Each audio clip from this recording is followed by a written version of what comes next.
Hey look, this is Joel. He wanted to paint something, but he can't find the so-called perfect fit reference.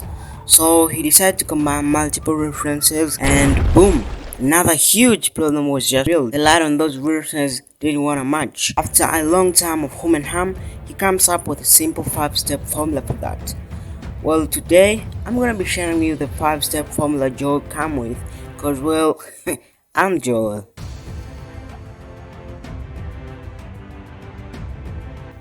Well, the first thing Joel came up with was planning. Well, in planning, you have to do a little of thumbnail sketches to plan out for your idealization and conceptualization of the idea that you have in your head. Also, do some little composition here and there, a lot of varieties. And after I did my planning, I landed to the perfect composition.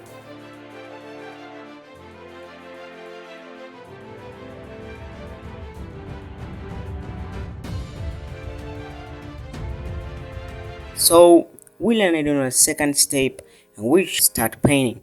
Well, when start painting, you have to shift your general idea that you planned out. And a quick tip here: while you are underlaying and start painting those initial strokes, just make sure you maintain the proportionality, because this is gonna hurt you along the way if not well corrected.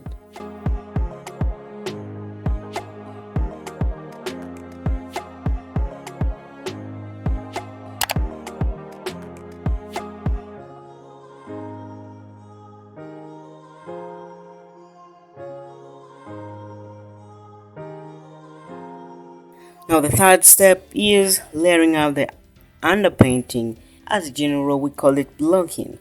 Well, in blocking, you have to locate the light and shade of your painting and give a little underlay of the color.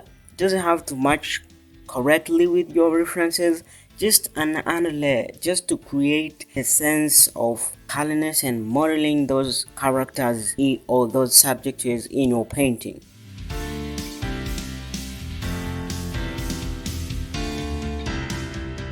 So make sure you go well with your proportion and lay out your underpainting regardless of the color of the subject. Just put the paint on canvas, alright?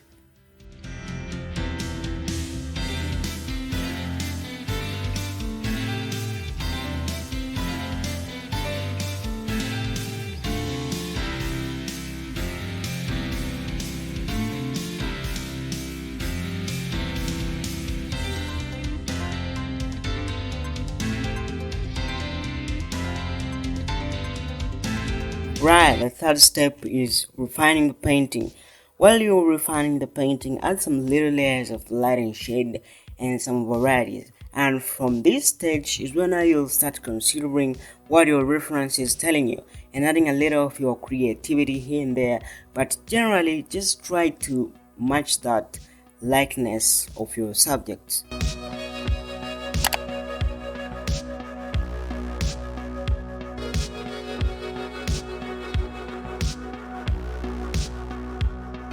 Well, in refining, the other thing is that you have to create the layers. Work on layers. That's my good advice for you.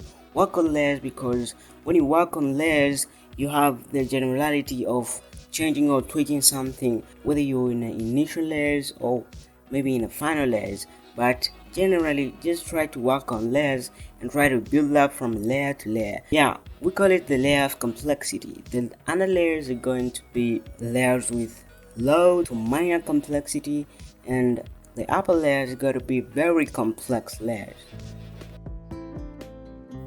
Now the fourth step is detailing. When you're adding details, make sure you're putting a little of your creativity here and there. We say you're working from thin to thick, and well, when you're trying to adding the details, try to try to maintain the thickness of your paint, regardless which medium you're using, whether it's acrylic or oils or whatever medium it is. Just try to maintain the thickness of that detail medium. And well, another thing is preserve your lightest light and your darkest dark to the final.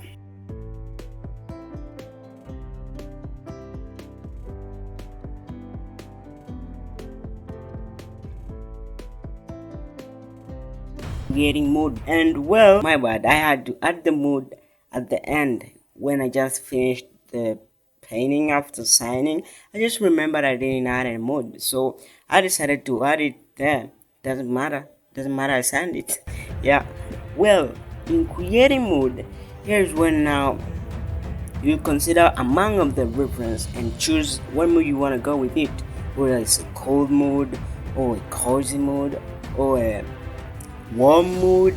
Well, in this painting, for instance, I'm going with a cool mood but a little bright, so I'll consider one among of these references, which is this one, and choose to go with the cool mood that it is on it.